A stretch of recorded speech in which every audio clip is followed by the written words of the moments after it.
This episode is sponsored by NordVPN. We all have too much to worry about these days, right? I know I do. But one thing you shouldn't have to worry about is your online privacy. Surf the web with confidence using NordVPN. With military-grade encryption, Nord ensures your data is always secure, whether you're on a public Wi-Fi working in a coffee shop or at home. Plus, with over 5,000 servers in 60 countries, you can unlock content from anywhere in the world. Get peace of mind and keep your online activity private with NordVPN. Try it today with a risk-free 30-day money-back guarantee, and for our audience, 72% off a 2-year plan. Visit the link in this video's description and start your journey to a safer internet.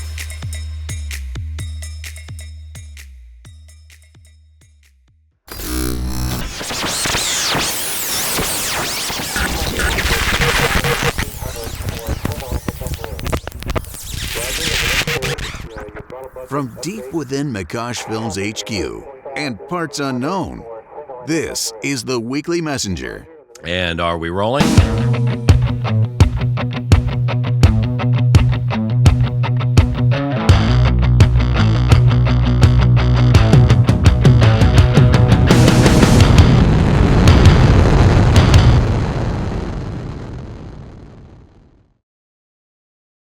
All right, welcome to the Weekly Messenger for this week. I have Zipporah and Chloe, as always. How are you guys? We're doing all right. Doing pretty good. Anything new in your worlds? No, but Chloe? There you go. Threw one as a curveball. Threw one at you. Yeah, the wall dance, I guess. But that's... Is that the new? Is that the new one? The new dance coming? Is that the craze right now? Like TikTok and. That's what it gives. It's the new craze. My kids were doing it in the classroom, so I was like, "Is this the new?" They're like, "Yeah, it's called the wall dance." I'm like, "Okay." Okay. It just looks like the twist, but all right. Does it really? Isn't that funny how things come back around? Yeah, and they have no idea. They have Oh no yeah, clue. they don't know If I what was that to is. say that's the twist, they're like, "What?" I'm like, "Allow me to educate you." Yeah. Yes. Show some video in class. You know, finance literacy would be great. Right. Well, jumping into this, there's some news as always through the week. First thing off the top is another plane accident. This time in Toronto. It's a Delta flight. Did you guys hear about this? No.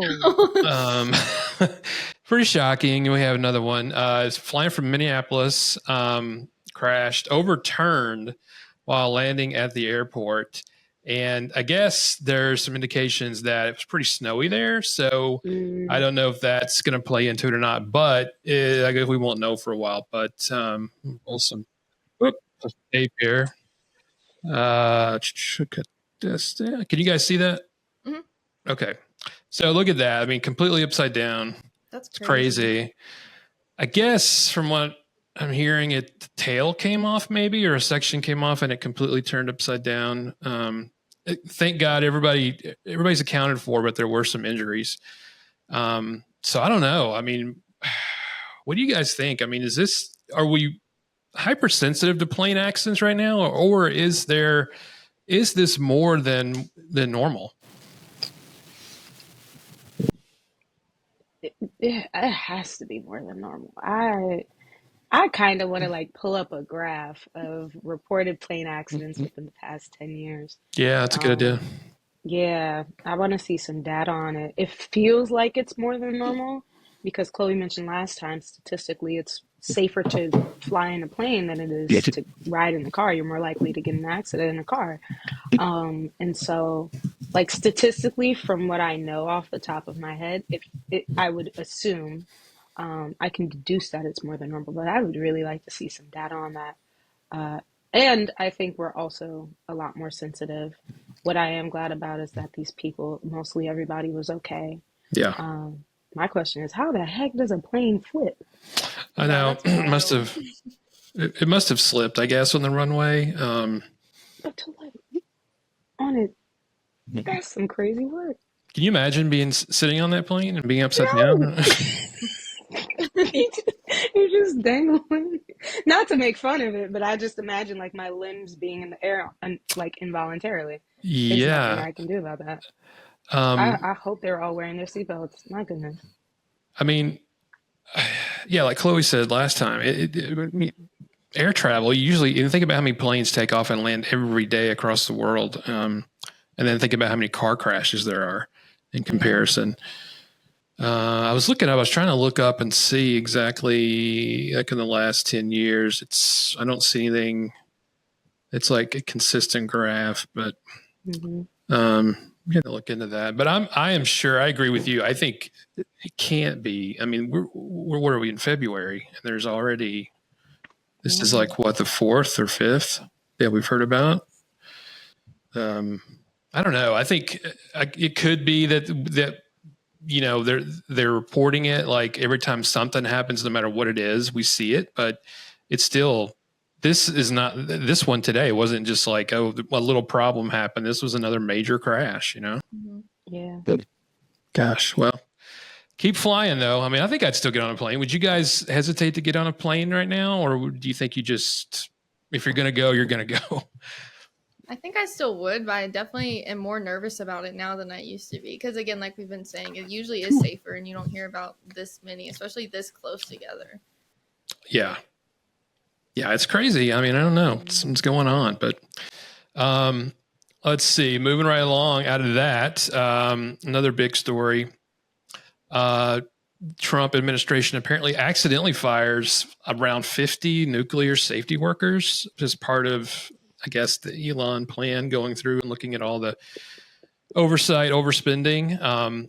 It was at the Energy Department, a spokesman said that they were mostly clerical jobs, but they were actually overseeing our nuclear weapons and the safety of our nuclear weapons. So, I mean, I think looking and seeing what we're spending money on is a good thing on paper, but what do you guys think? I mean, we talked about it a little bit last time, but is it too much? Are we going too far? Because the nuclear weapons that's a pretty important job, and the safety of those in the silos. So I don't know. They're trying to get the people back, but they can't get a hold of them. They don't have contact information, which seems crazy. It's insane. Oh my God. How do you accidentally fire? Jeez, man. I feel like that's the wrong department to accidentally fire anybody from. Right? Nuclear weapon, nukes. That's the department, not, the department of, I don't know, financial services, or even like the Board of Education if he hasn't disbanded that yet, or HR. Yeah. No, nukes. Nukes is the choice. Right. Nukes is the accident. Cool. Okay. We don't need them, right? No. Hiroshima or wherever in Russia that they can't be for another 2,000 years. Or 200 years, something like that. I mean, no. We'll get somebody to look into that. I mean, we've got people sitting around who can look into that. Federal workers who, they're just, that is, all jokes aside, that is very scary. Yeah, for it is. The president to accidentally fire 50 workers over nukes. Yeah, I think there were overall at the Department of Energy, I think overall like 2,000 people were, I don't know if they were let go or if they were, there's this whole thing right now of buying out contracts or getting people to retire early. So it could be part of that, but it doesn't look good. It's not really good optics. I think, are we going too fast here? I mean, if you're going to do that, that's one thing to cut spending, but shouldn't we look into it a little deeper and try to get more details on who we're letting go and at least have contact information for the people if we want to hire them back? No, I 100% agree. I don't think that an intelligent valuation of a company's finances, nonetheless a country's finances and their federal spending, can be done within, how many days has Trump been in office? It hasn't even been like 2 months. Let's see.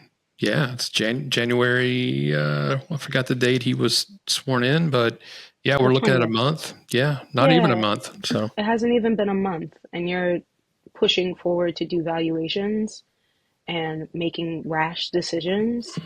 not even looking at the projected spending of the country or like what our financial goals are. You're just like, to our knowledge anyway, right? But you're just cutting checks and moving people out of positions, and it's all moving very quickly. And I don't usually things that are done with haste aren't done with wisdom. And so I don't think that this is very wise as a civilian looking at the White House. And Elon Musk has ran several companies, but he's never ran a country, nor has he operated a country that has democracy at its center.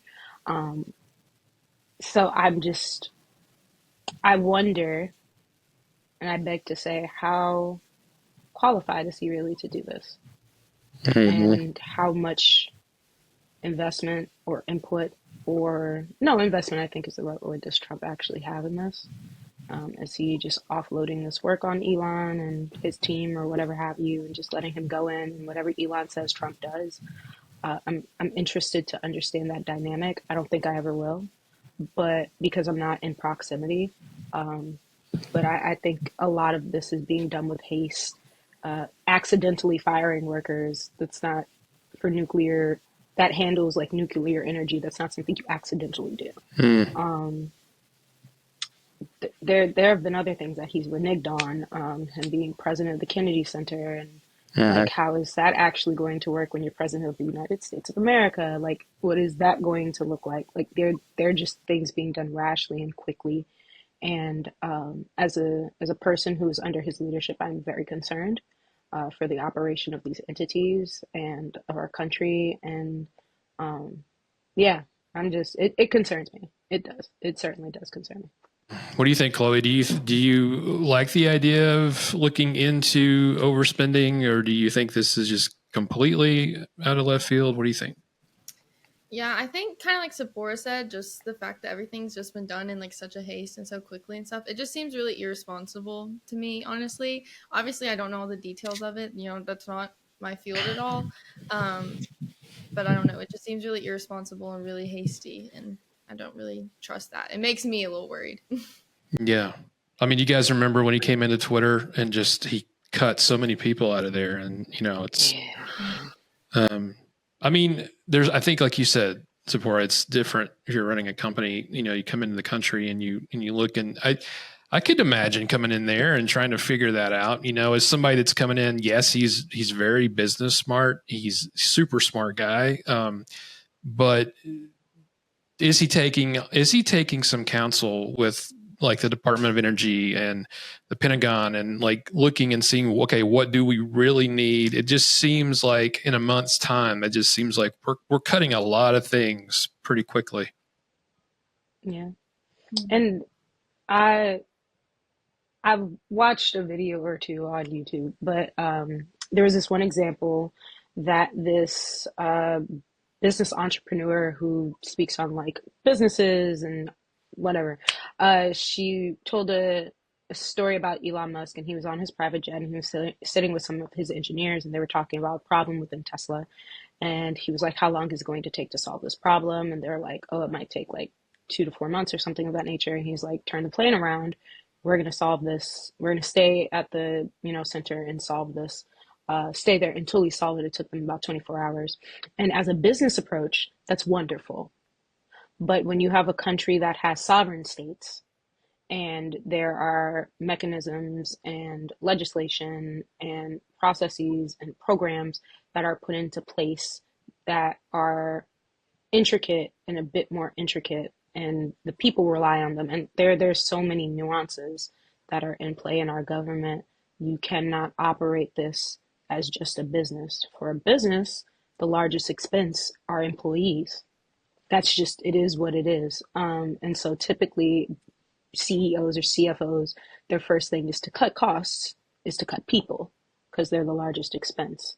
But in this case, in the case of a country, it's a bit different, and it's not necessarily, an approach that you can take off jump, because you don't know how that will affect the chain of command or whatever department you're cutting them from, or what new systems do you have to put in place, and people have to vote on the systems. And it's a lot more arduous than a CEO or CFO coming in and cutting and recreating new systems because they have the authority to do so. You know, you have to get signs from legislature and state legislature, and federal judges can block it, and then it has to go up to the Supreme Court, and who knows how long that'll take. Like, he's just not well versed, no matter how much of a businessman he is, no matter how successful his businesses have been, no matter how smart he is not versed in navigating political structures and reorganizing them. And I do not think that he's the right person for the job. I just don't. I kind of think if he told Trump kind of what he thought, what he saw, maybe that's different. But I don't know how much authority he has. Trump keeps saying that he's not doing anything on his own. He's coming back and reporting back. I don't know. He knows if that's accurate or not. But you know, like you said, it's one thing if you have a business, if you make a mistake like that. If we go back to these layoffs, firings, whatever you want to call it, if you can pivot and you can say, okay, well, we shouldn't have done that. We're going to hire people back. But you have a meltdown or you have a misfire on a nuclear missile. That's a little bit bigger of a problem. Mm-hmm. Yeah, that might be a country. Yeah, exactly. Might be a city. Start a war over that. I mean, that's, Accidentally, yeah. Like, whoopsies, so sorry, we leaked your shores. My bad. Let's send over some money that we don't have any gold to back up. Yeah. So sorry. We'll fix it. Don't worry. It's our bad. Right. So kind of going along with talking about things happening quickly. I don't know if y'all have been following the Trump Gaza story, but it's kind of interesting. You know, Trump, it's almost like he wants to make the next big development, beachfront development in Gaza. And you got to get people out in order to do this. He wants to, it sounds great on paper. He wants to develop Gaza, new housing, bring in tons of jobs to the region, completely revitalizing the area. But like anything, there are a lot of different opinions, and we got tape here to show kind of what some senators thought about that idea.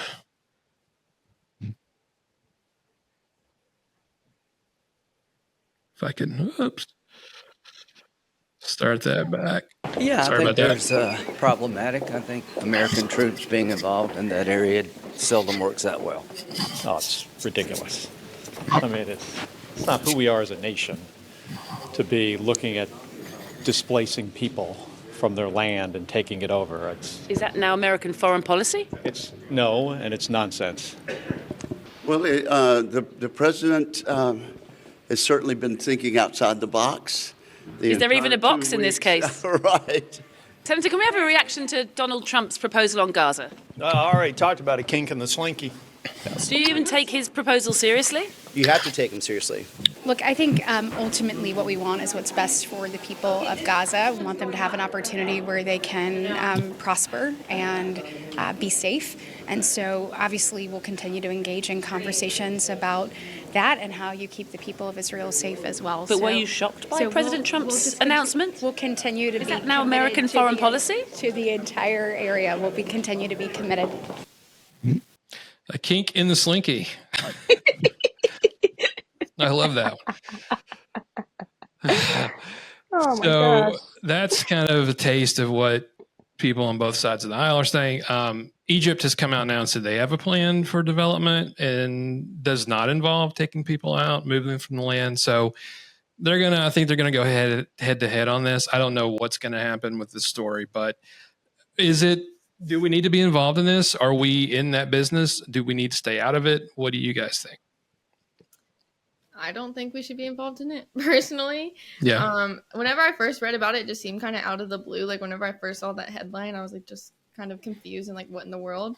But yeah, especially with the whole trying to displace people and stuff like that in order to make this development happen, especially with like just the political climate and stuff over there now, it just seems really like untimely and insensitive and stuff. And again, it's not really our area to be involved in anyways. No, I 100% agree with Chloe.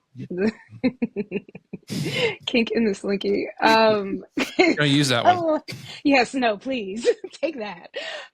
When the senator said, "Are you?" This is ridiculous. I just knew already. one of the senators says it's not American business to move in and displace people and build things, but that is literally what this country is built off of. So I just think that's completely ironic to start off with. But no, it gives Mar-a-Lago vibes. Yeah. It gives he's doing what he knows to do. You see commercials, right? Or infomercials. You know, on TikTok, right? Because he brought that back too. Right. It gives Mar-a-Lago. It gives he didn't. So I spoke to somebody who built one of his Mar-a-Lagos and who worked with Trump for like 2 years personally, and who didn't. He told me that he didn't. He told me that Trump told them that he didn't think he was going to get the presidency, but he just ran just to see what would happen, right? And so him running again, I think a part of him still believes like I shouldn't even be doing this. And so now he's like, well, I really don't know what to do. Let me just do what I know to do. Let's build a resort. Let's build a resort. Let's displace people and build a resort like we did in Florida, you know? And so that's exactly what he's doing on international borders. And he kind of has it in with the Israeli prime minister and president. I don't know what his position is titled as. I think it's president. But anyway, yeah, I think so. He has an in with him. But it's Gaza and all those things that he wants to do over there. Those are things that he should focus his attention and his power, and that money should be focused over here. Student loans, the shortage of chickens, farmers losing funding because they cut WIC and SNAP, which were ultimately subsidiaries for farmers to get paid to produce these goods so that we would have produce. Like, we're about to be on an agricultural shortage. Like, bring that money over here to do that, or just build us another Disneyland. Like, that's right. But not like Gaza. Gaza goes crazy. Yeah. You know where there's high tensions. High tensions. Yeah. I mean, I don't know if, you flash forward. I mean, would that cool down? I think the Middle East is always going to have problems there. It's going to be a hotbed. So I don't know. Well, who's going to go to that? I mean, I guess it's marketed, will be marketed to Middle Eastern residents. I mean, is anybody from the U.S. going to go to Gaza for vacation? I mean, maybe. I don't know. Right. It's not appealing. Take your flak jacket. Not. Let's go missile gazing. Like, no. I think too. It's just the timing of it all. Like, yeah, all this exactly. stuff was just going on, all these wars and stuff like that, and then now you're gonna try to do all this. Maybe give it at least a little bit of time. Yeah, and I think Trump does. He wants everybody to like him, so I think this is something too that he's really good at. So I think with everything else going on, it's like throwing this out there. It's also plays as a distraction among the other things. So. I think he's good at that. He's good at the shell game, kind of like, no, look over here, I'm doing this, and then kind of takes his eye off. I mean, not to bash him totally. I mean, I don't think that he ultimately is trying to do things that hurt America, but it's just some of the stuff that's going on. It does give you pause and you wonder, okay, do we need to be doing that right now? Like you said, Chloe, it's the timing. Maybe that's like you're, I don't know, $200,000 in debt, but you go out and buy a new car because there's, that you don't focus on your problems at hand before you go off and, and we can't be, I don't know, that goes back into that thing about trying to be the savior and the fixer of the world and everything that's happening. These thousands of years of wars and problems there. So I don't know if we're going to fix everything with hotels and beachfront property. I don't know, but Absolutely. I think it does, if it is for housing, if it is to help people, because some of the video of the area now, it is pretty devastated. So, and I really, heart goes out to those people who have been, it's a wreck over there. So if housing came about and people had a nice, clean running water and nice area to move back into, that's one thing. And maybe that'll happen. Maybe we, jumping the gun on it, but I guess that's another thing time will tell. But I don't know if that's gonna. I don't even know if it's gonna happen because it feels like he's getting some pushback from like Egypt and I think even Israel. It's kind of like that press conference I saw. Netanyahu beside him. The look on his face when Trump announced that. It was like, what? Huh? Yeah, well, you're gonna do what? And some of the wording from Trump and his tone, it's like we're gonna take Gaza. I mean, that's with military. I just that's asking for it. Yeah, we saw how that worked with Iraq, Iran, and yeah, it didn't work. We ended up in a war that wasted so much money for what, like 10 years. Oh yeah, it's not. No, it doesn't work out when we go in and try to take anything in the Middle East. Like, let the Middle East sort the Middle East out. Right? So if Egypt wants to jump in and they have a better plan, I guess the question would be, well, why can't we get behind that? And why can't we offer support? Because ultimately we now have to send troops over there to make sure the building is going well. And if the building doesn't go well and there's pushback from civilians, then we have to do military and like there's unnecessary violence. Like if Egypt has a better plan for the people, let Egypt take care of it, and we decide how we can partner with them and support them in doing that if that's our goal. But Trump wants glory. He doesn't want to be collaborative. So, well, that seems like that. What you just said seems like the most common sense answer, right? I mean, that just seems like let Egypt take it, and offer our assistance if they need us. Yeah. But wow, well, I guess as everything, we'll see what plays out. But it's kind of a hot issue, I guess. We'll see what Egypt says and when this gets started. But it's definitely a mess. It's been a mess, and I don't know if it's meant to be totally at peace over there. I just think that eons of wars. So, I mean, is it ever going to be in a place? It'd be great, but is it supposed to be at peace? I mean, look at the Bible, and is that supposed to be at a point where the whole Middle East is at peace? I don't know. Yeah, according to Revelations, no. Go ahead, Chloe. I'm sorry. Yeah, go ahead, Chloe. Sorry, I was just making that one comment, but again, I was just saying it's just not our business to get involved in everything. There's more things to focus on here. Agreed. Bigger fish to fry right now, for sure. Agreed.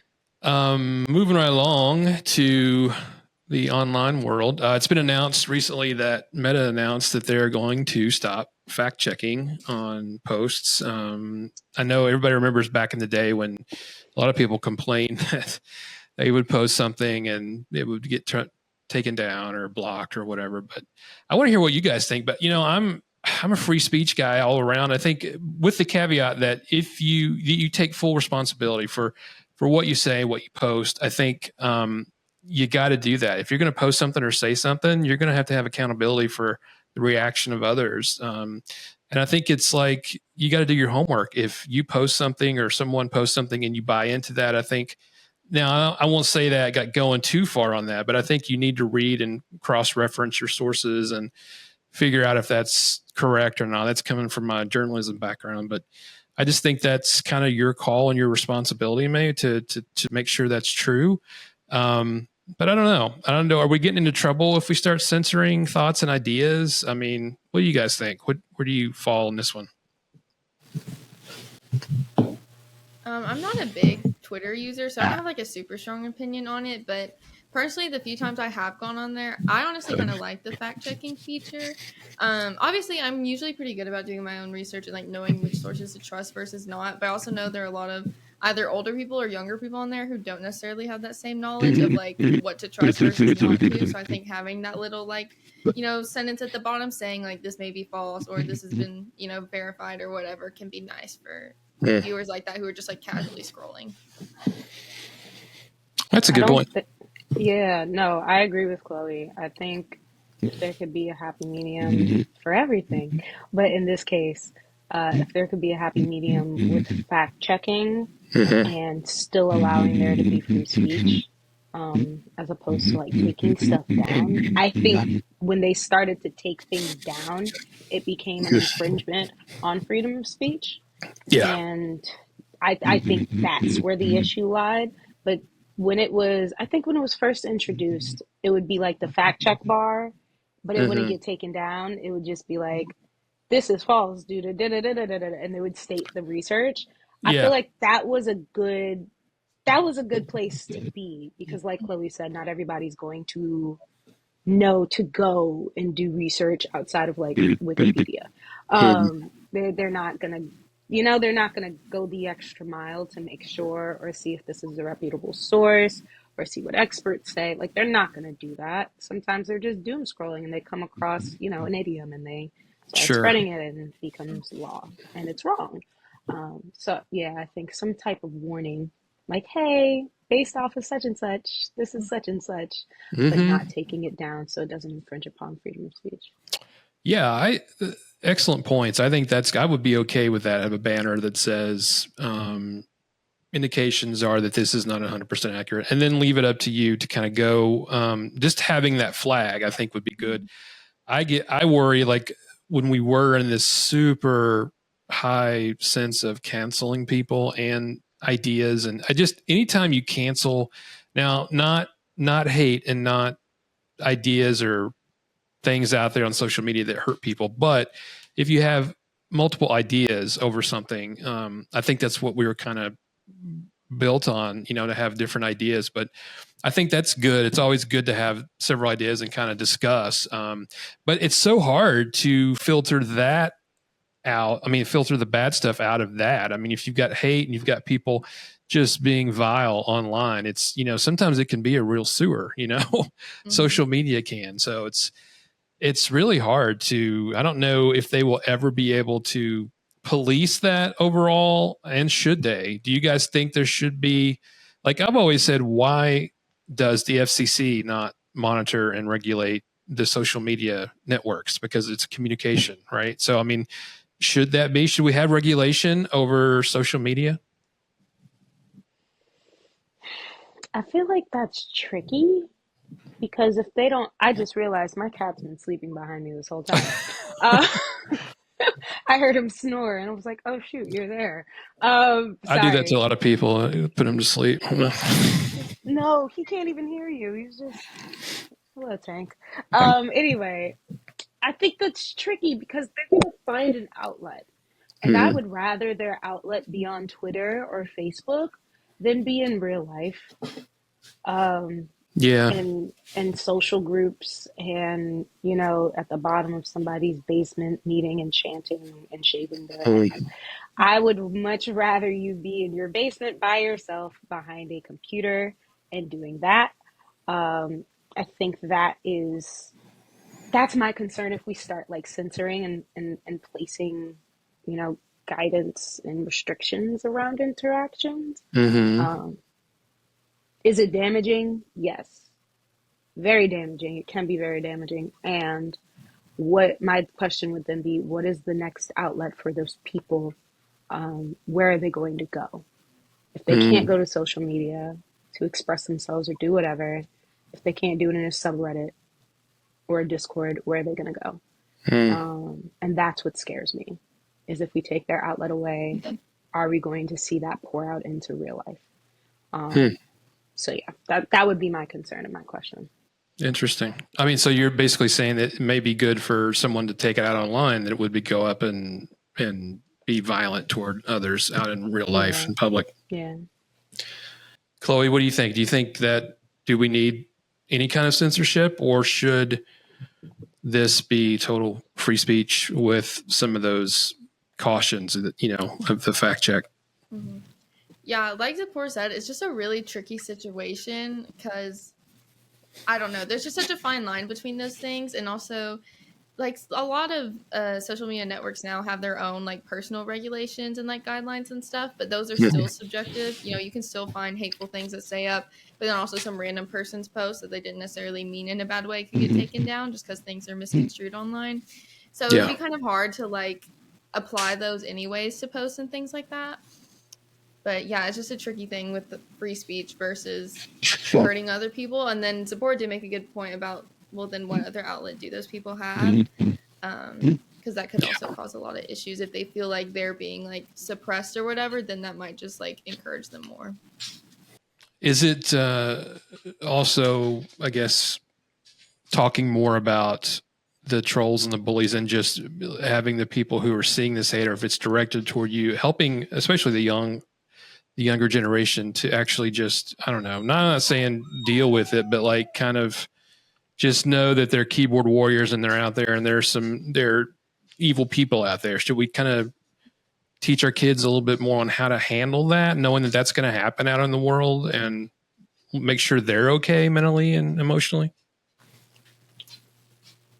Yeah, as an educator, it's something that does come up when we come to like social emotional learning or creating safe environments for students, especially at all grade levels, but really like middle school, high school. There's a lot of cyberbullying, and it really does affect students psychologically, uh, because that's a large part of the world. And I don't know if they really understand that there's a difference between the social world and the physical world. Um, but they're like, depending on the school, depending on the district, really depending on the leadership of the school, there are like seminars and conversations and how do we handle cyberbullying and like professional development trainings with teachers to make sure that we're creating a safe environment. Or what do you do if you see cyberbullying? How do you report it? How does the district handle it? How does the school handle disciplinary action? Because unfortunately, we have seen students lose their lives to depression and anxiety and suicide because of cyberbullying, even at Yeah. very young ages. So it is something that I think more schools should implore. It is something that I think more districts should implore because it's real. If we're not going to have, the FCC come and censor these platforms to keep our kids psychologically safe, uh, then we teachers or we educators or even parents, community members need to be mindful that these things are happening to our students, and help them in navigating their emotions concerning it, and also standing up for them in whatever way we possibly can. It's weird because it's not physical bullying. Like if somebody's physically bullying somebody, you can put yourself between them and physically stop them. Yeah. But if it's like a shadow account, all you can do is report them and block them and hope that nobody picks up. But what if it's 10 kids, and 10 kids make 2 accounts each? That's 20 accounts. And they think that, Yeah. 20 people are bullying them. So it's weird because it's not physically happening. But I think there do need to be more efforts to make sure that our students our young people are psychologically safe, like mental health safety. I think needs to be more of a thing. For sure. I think we could do a much better job, I think, at that. All of us, I think, when it comes to that. Chloe, do you see a lot of that on campus? Have you heard of does bullying go on even on campus and social media? And do you have any friends that have been victim of that? I haven't heard as much recently, but also UT is just such a big campus. Yeah. And I'm sure it happens, even just in comments on like Barstool posts or stuff like that. Like when people post videos of students on campus or something, you'll see all kinds of crazy comments and stuff. And then also nowadays there's like anonymous apps out there where you can post without having any name, like it'll just be an emoji or something. Which again, too, just makes it even easier to do stuff like that. I think it's definitely worse with younger kids. I think middle and high school is when it is the worst. Once you get to college, I think obviously it still happens, but I think in general you're more mature and are more aware of that, especially since this generation has grown up on the internet and has seen cyberbullying and like been aware of that for a while. But it definitely is still an issue, and I think it needs to be looked at more and focused on more and figure out what to do about it, because it's gotten better for sure since the early days of the internet when you could just say literally anything, but there's still work to be done. Do you guys think we should be required to have our real names on social media, or do you think with the handles are a good idea to protect people? I just think sometimes if you had your real name, you wouldn't say some of the things that come out of people's mouth or typed on a keyboard, rather. Oh no, 100% agree with that. Like if you were in person, you wouldn't say half of this stuff to my face. Right. Please say it to my face. I have my real name on social media. So like, I'm also not going in people's DMs or under people's pictures talking crazy under their threads, So I think I think anonymity is important. I think having separation is good as an introvert. And also, I think that, to your point, having people post their real names would force them to be mindful of what they say because it can actually affect them in their real life. Yes. And I think that's what anonymity on the internet gives a barrier of, because if you don't know my name, it's not, how is this going to affect me? How do you know who I am? Yeah. You know? And if more people were able to attach it to a person, I think, to your point, a lot of people would be a lot more careful about what they would say. Because if I see you in the street and you were talking crazy about me last night, We might have a conversation. a calm conversation, and I'll pray for you. Yeah. I'll have you keep you in my prayers for sure. Lay hands. Chloe, do you think college kids, though, do you think they should be careful? Because like with jobs, if you go out to apply for a job, I know that a lot of people look at your social media history and they see kind of some of the things that you've posted. So that can affect them later on in life. So it's out there forever, right? So you got to be careful. Yeah, it definitely is a big thing for college students. I mean, you'll read so many different articles of students getting in trouble for, some like drunken mistake that they made, and there's a video of it going around, or if they like made some, offensive comment or something back in the day that can come back to haunt them and things like that. So it's definitely something to be wary of. As far as like real names on social media, if those should be required, I think it also depends on the type of account. If you have like an art account or like something like that, I think that's okay if you want to go by some other name or something. Because I know some like artists or people like that don't want their name and face out there. But if it is your personal account, then I think it would definitely help curb a lot of the issues with cyberbullying and that sort of kind of almost like power you get when you feel like you're anonymous and stuff and you feel like you can't be hurt. I think that would be a way. For sure. For sure. Well, in the same vein of that, I don't know if you all heard, but Germany is ramping up going after trolls, and they're actually making insults and basically hate speech being a crime, and they're going after them. If they post something online, they're gonna come after you. They're gonna get you.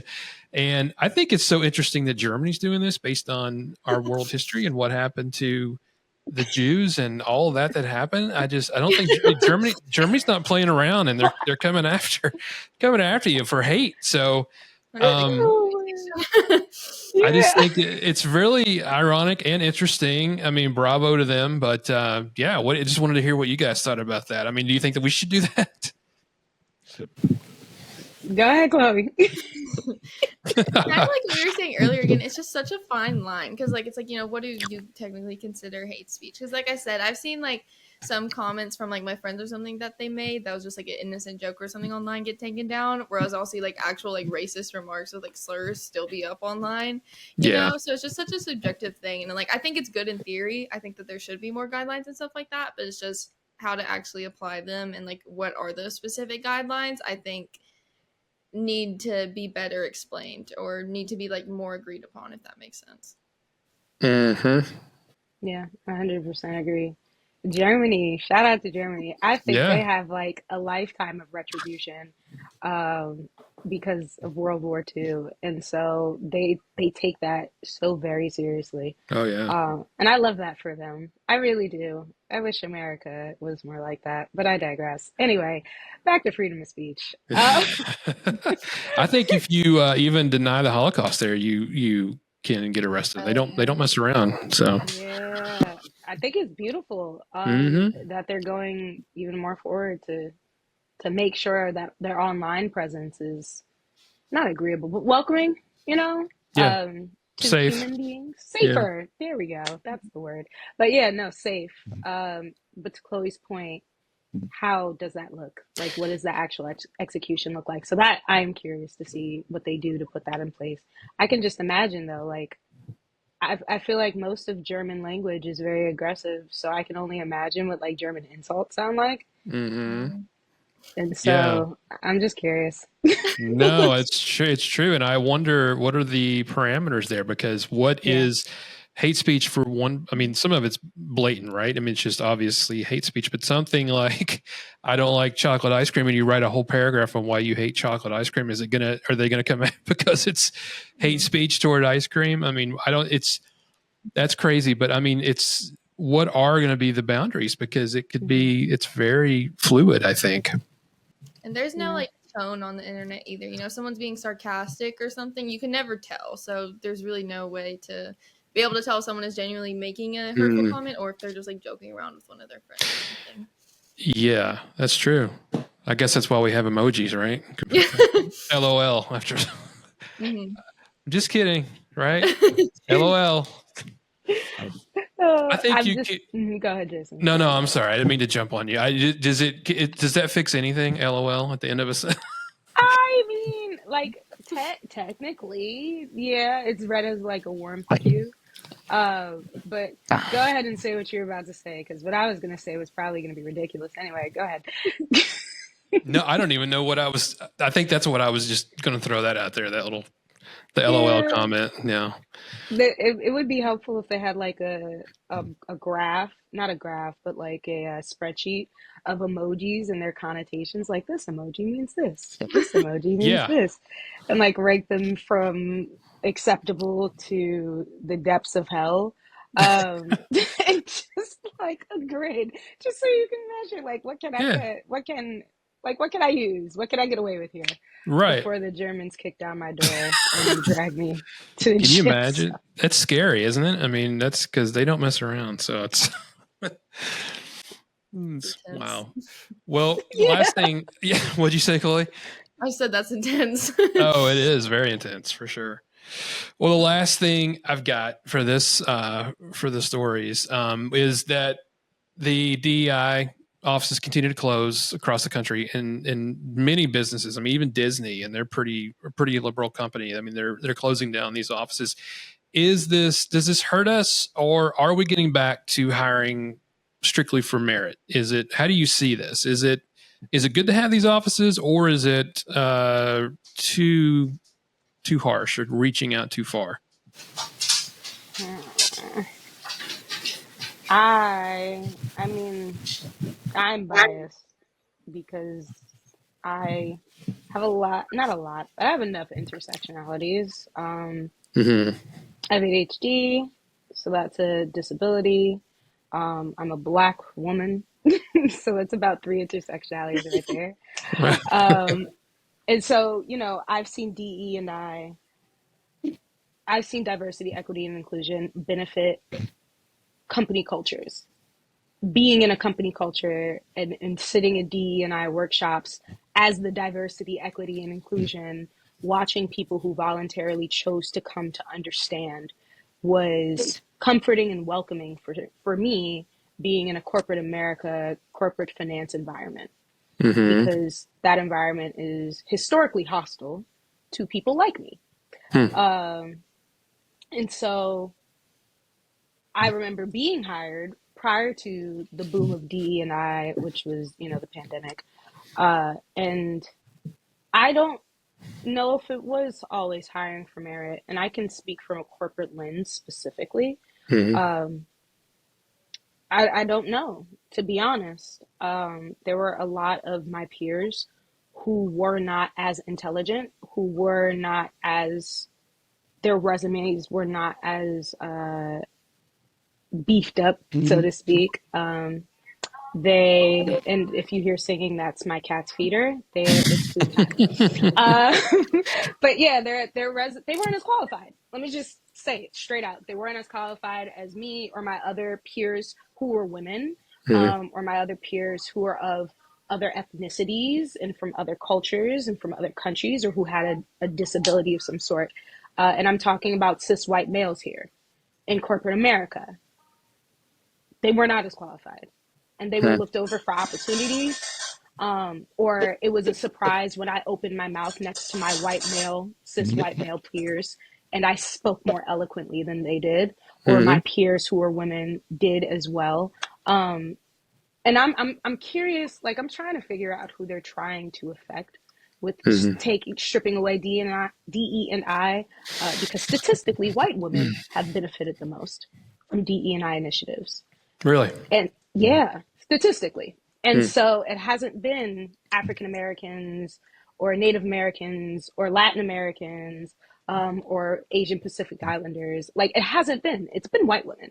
So I saw a I saw a TikTok video, and it was a woman. She was saying, she was like, all these white boys who said they ain't no jobs out here, I don't want to hear you ever saying that you're not employed, because they're taking up. There's no excuse. There's no excuse now. There's no excuse for all the people who are saying that people like me, that people like Chloe, that women and people of other genders and ethnicities and disabilities were taking jobs from you. I want to see you operate in those roles that you think we were taking from you. Let me see what your company cultures look like now. Let me see if they're inclusive. Let me see performance reviews based off of your company culture, and see if your employees feel safe because you took this away. Let me see how your employees perform who are minorities. Like, let's see how this really affects. Let's give it 6 months, and let's do an evaluation on these companies who took away DE&I, and see how it's affected your company culture. Do your employees feel safe? Have you retained them? What has your production looked like? Like, let's really do evaluations to see if DE&I has been valuable, and if there's been a positive change or a negative change. And let's also see the quality of your employees now that you've taken it away. Because what I will say is, those of us who fall under diversity, equity, and inclusion, and who benefit from it, we walked in the door qualified already. We had to fight to be seen, and we knew we had to come 10 times better to get half as much. So we came in the door eloquent, intelligent, well-versed, knowledgeable, because we already knew that we had to fight for these positions. So I'm curious to see the quality of the people that these companies hire and choose, and see, well, are they more qualified than the people who you were hiring under these DE&I initiatives? And how do they add to the company culture? And have you benefited from taking this away? That's what I want to see. That's what I want to see. Let's give it 6 months to a year, let's do an evaluation and see what happens. So you like to see, kind of after this takes effect a little bit, see what's changed, what's happened, what's not. Absolutely. Because I think the argument is that nothing, like, it'll either nothing will change or it'll be better. I want to see the numbers, because you can't really argue with data. Unless you're going to argue with the process of how the data was collected, you're not going to argue with numbers. It's very hard to argue with numbers. I want to see the data. Let's take all the emotions out of it. Let's look at the data. Has there been improvement? Has nothing changed? How are the quality of your employees? How's the quality of your company? How's the quality of your company culture? Do your employees feel safe? What's your employee safety rating? What's your employee productivity rating? Like, let's look at the numbers, and then you tell me, did DE&I actually make a difference?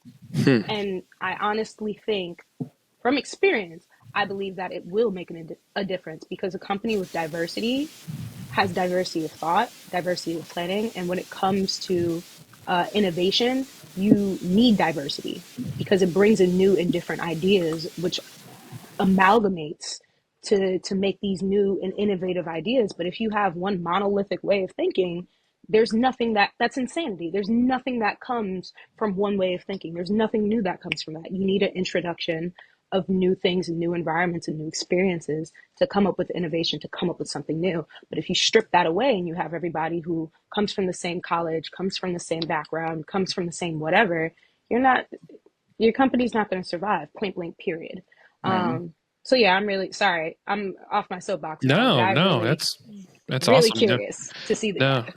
As a Black woman, would you worry if you went into a company to apply for a job that you knew there was that office or they had that program? Would you worry at all that you got the job based on that, or because you were so much better than the other candidates? Would that ever factor into your head at some point? Wonder. Worry, no. Also care. I don't care. Pay me my check. I got the job no matter. Y'all probably need the diversity, but on a serious note, if I get a job, it's because I'm qualified. Yeah. It's not because of who I am. And if they hire me because I'm a Black woman, good for you. Just know I'm going to be able to do the job and do the job well.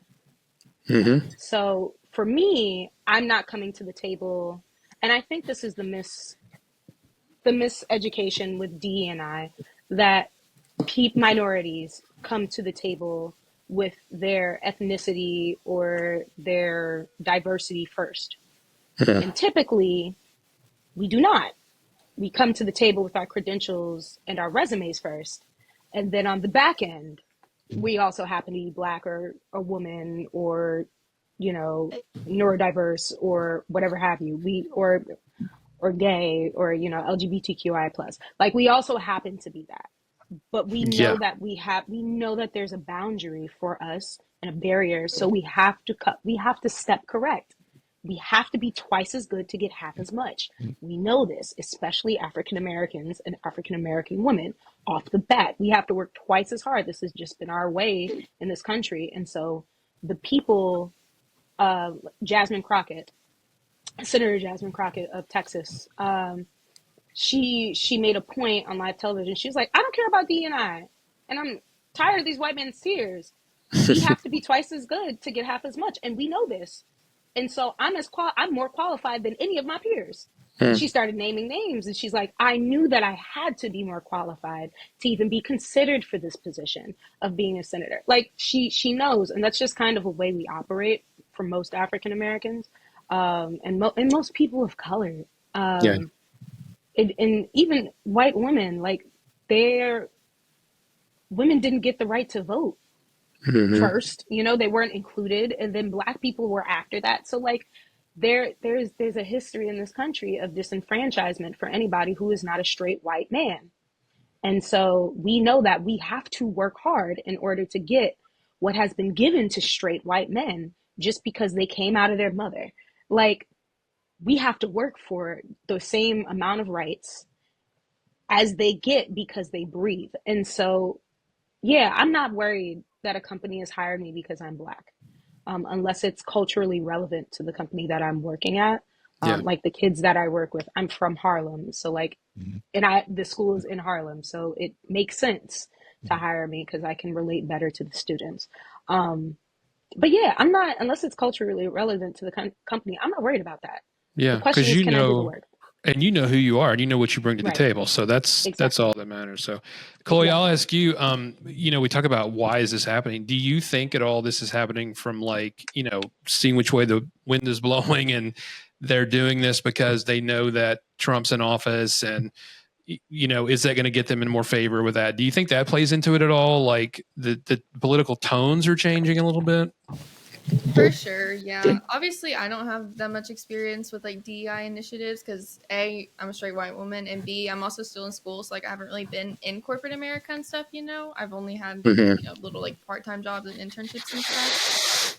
But from the outside looking in, I've never really seen lots of issues with DEI. As far as like, again, from the outside looking in, I feel like it's mostly had positive benefits. But whenever I first heard of people taking them away, the logic they would usually use was kind of like, oh, well, like people shouldn't judge based on that anyways, you know, like that shouldn't even be a qualifying thing. But it kind of gave me the same like sort of vibes as people who will say like, oh, I don't see color, you know, like that's kind of the energy it was giving whenever people would explain it that way, which just unfortunately isn't how the world works. Obviously, in a perfect world, it would be like that, where people just automatically wouldn't judge based on looks. But obviously, like historically, we know that that's not the case. You know, people are always going to have internal biases and stuff. And I think a lot of the times DEI can help with that. Yeah. Am I wrong to not like that phrase? I don't see color. I think we need to see color because that's how we are a society that makes we're so great because we have a multitude of different people from different backgrounds. I mean, I just, you know, those people say that, oh, I don't see color, and it's like, well, I don't know. I don't particularly like that phrase, but that's just me. I think that you notice it and you value it, and you know that we are a pluralist society. So it's, you know, we have different ideas, different people, and I think that's what makes us great. So I don't know, just my 2 cents on that. From a person of color, if you don't mind. No, go ahead. Yeah. Not to represent all the people of color, but that phrase comes off dismissive of our experiences. And so when we hear I don't see color, it's like, well, you don't acknowledge the experience that forces itself upon my existence. Yeah. Like in the United States, I am Black first before I am a woman. I am a Black woman before I am an American citizen. And that's just what it is. So saying that you don't see my color is invalidating the experience that I lived through, because I am subjected to certain systems because of the color of my skin.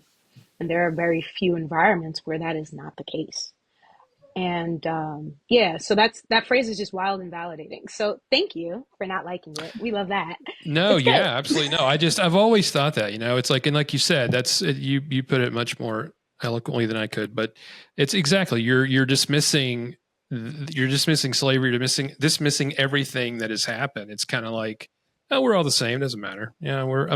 And while, okay, I could see that point of view, like, yes, we should all be treated equally, but everyone has different paths and different ways that we've come here. And there's a long history of that, like you said, should not be overlooked and should not be dismissed like that by a simple phrase, that just kind of kicks it out of the window. Wow. Great conversations, you guys. I just really am loving, I hope you all are having as much fun as I am. It's just really cool to bring out these topics and toss them around. Yeah, for sure. I was thinking like, this is really beginning to be like a highlight of my week. So. Oh, good. I'm glad. I'm so excited to hear that. Me too. Well, I wanted to remind everybody, definitely subscribe to us and what we're doing here. And if you like what we're doing, please tell people about it, because it is hard. It is an uphill battle to kind of get noticed, and we're trying. We think we're doing something a little different, and having different conversations than you would find in the mainstream corporate media. And also we have a membership program too that we just added. So we're going to do some live audience shows, hopefully, and have maybe some guests that we can have audiences ask questions to, more interactions. We've got discount codes too. We have some t-shirts and other things with the show logo on it. So anything you can do to help support the show would be greatly appreciated. We're having fun doing this and just want to keep it going. So thanks everyone for supporting us, and thank you, ladies. It's always a pleasure and so much fun to get together with you. So thank you so much. Thank you. Yeah, absolutely. We'll keep going. We'll be back next week. And until then, stay safe and God bless. Bye, guys.